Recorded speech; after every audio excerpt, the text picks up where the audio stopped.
സ്വരലയ സമന്വയം 2024 meet the artist പരിപാടി സംഗീതജ്ഞരുടെ സംഗമവേദിയായി. नसीब से जी भर के देख लीजिए हमको करीब से, अब आपके नसीब में ये बात हो न हो. പാലക്കാട് പ്രസ് ക്ലബ്ബിലാണ് മീറ്റ് ദി ആർട്ടിസ്റ്റ് പരിപാടി സംഘടിപ്പിച്ചത്. പാലക്കാട് രാപ്പാടി ഓപ്പൺ ഓഡിറ്റോറിയത്തിൽ നടക്കുന്ന സ്വരലയ സമന്വയം 2024 പരിപാടികൾ അവതരിപ്പിക്കാൻ വന്ന കലാകാരന്മാരാണ് മീറ്റ് ദി ആർട്ടിസ്റ്റ് പരിപാടിയിൽ പങ്കെടുക്കുന്നത്.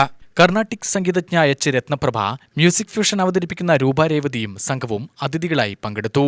മാധ്യമങ്ങളുമായി സംഗീതത്തെക്കുറിച്ച് സംവദിച്ച് രത്നപ്രഭയും രൂപ രേവതിയും മീറ്റ് ദി ആർട്ടിസ്റ്റ് പരിപാടിയിൽ സജീവ സാന്നിധ്യമായി മാറി.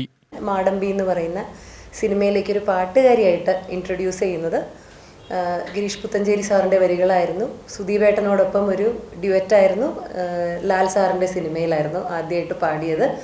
അതിനുശേഷം കുറച്ചധികം സിനിമകളിൽ പാടിയെങ്കിലും ഞാൻ എൻ്റെ പഠനത്തിന് വേണ്ടിയിട്ട് മദ്രാസിലേക്ക് പോവുകയും പിന്നെ അവിടെ നിന്നും തിരിച്ച് ആ ഒരു പഠനമൊക്കെ കഴിഞ്ഞ് തിരിച്ച് ഇങ്ങോട്ട് വരുന്നത് ഞാനൊരു പതുക്കെ വയലിൻ രംഗത്തേക്ക് കൂടെ കടക്കാം എന്നൊരു തോന്നലായിട്ടായിരുന്നു. കാരണം ഒരുപാട് കച്ചേരികളും കാര്യങ്ങളൊക്കെ ചെയ്യുന്നുണ്ടെങ്കിൽ ഈ പെർഫോമിംഗ് സൈഡിലേക്ക് എനിക്ക് തോന്നുന്നു ആ സമയത്ത് സ്ത്രീകൾ വളരെ കുറവായിരുന്നു. ഞാൻ തുടങ്ങിയ സമയത്ത് പെർഫോമിംഗ് ഞാൻ മനസ്സിൽ കണ്ടിരിക്കണത് കുറച്ച് കർണാട്ടിക് ബേസ്ഡ് ആയിട്ടും ഒപ്പം ഞങ്ങളുടെ ഓൺ കോമ്പോസിഷൻ ഉണ്ട്, പിന്നെ രാഗ ബേസ്ഡ് ആയിട്ടുള്ള കുറച്ച് ഫിലിം സോങ്സ് ഇളയരാജ സാറിൻ്റെ അതുപോലത്തെ കുറച്ച് രാഗ ബേസ്ഡ് ആയിട്ടുള്ള, അപ്പോൾ ഒരു ഇന്ത്യൻ ഫ്യൂഷൻ എന്നുള്ള രീതിയിൽ ഇന്ന് പ്രോഗ്രാം ചെയ്യണമെന്നാണ് മനസ്സിൽ പ്ലാൻ ചെയ്തിരിക്കുന്നത്.